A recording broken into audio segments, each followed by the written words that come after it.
I think the critics got it close to being right. I think this is a 7 out of 10 game. Not because it's definitely a foundation game, as I call it. You know, it laid the foundation for stuff that's still in the franchise today. Yeah. But at the same time, it wasn't necessarily... It had its own issues. I think it was made kind of like a modern movie, in the sense that they made it open. They left things open for a sequel. This is definitely a beta release of GTA 2, for lack of a better term. Right. You know? And I don't think it's aged well.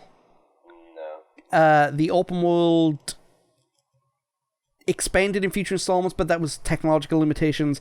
The controls are a little funky, and with the life system and the difficulty level that it is, I mean, you know, you end up playing the same parts over and over and over. Well, also too, a lot of the missions are very redundant. Yeah. They're similar. Like, it's like you'll say, hey, you know, grab this taxi and meet me here, and then take me here. Basically, it's a game of radiant quests. Yeah, basically. So instead of meeting at this bank, you're meeting at this bank. Instead of being this guy, it's this guy. Yeah. And instead of going here, you go here. So it's different, but it's still basically the same. So yeah, there's a little bit of that. So out of 10, what would you give it? I think 7's good. I would say 6, but it was just so damn groundbreaking, you know, in hindsight, and just so, you know, different and detailed, and it did have some issues, but overall, yeah, I think 7 out of 10 is fair. I think the subtleties is what pushed it over the edge. Yeah, the attention to detail, especially on the vehicles, that's what really caught my attention. And like, you know, when you would run into things or hit people, like, it was just very realistic. Yeah, unlike, say, Farming Simulator these days, where you could smash into a building and your tractor's fine. So, so Grand Theft Auto, it spawned 3 different universes. They had the 2D universe, the 3D universe, and the HD universe. GTA, GTA 2, GTA London. I've never played that one. I've watched some clips from it. It looks cool. Yeah, it is cool. It's. I don't want to sound xenophobic, but I've noticed a lot of American players playing it. For the first few hours, they struggled with the fact that they're driving on the correct side of the road in the UK. Right. In America, you drive on the right-hand side. In Britain, the correct side. Yeah. Then you had the 3D games, which was Liberty City, GTA 3, Vice City, San Andreas, and the Story series. Yeah, Liberty City Stories. Yeah. Yeah, there's a couple of them. The Rise of... Oh, what was his name? Yeah. The Rise of Tony or something like that. Oh, The Ballad of Gay Tony. Yes. Yeah. And then you've got, obviously, the HD series, which is Lost and Damned, the Chinatown Wars, GTA 4, GTA 5, GTA Online.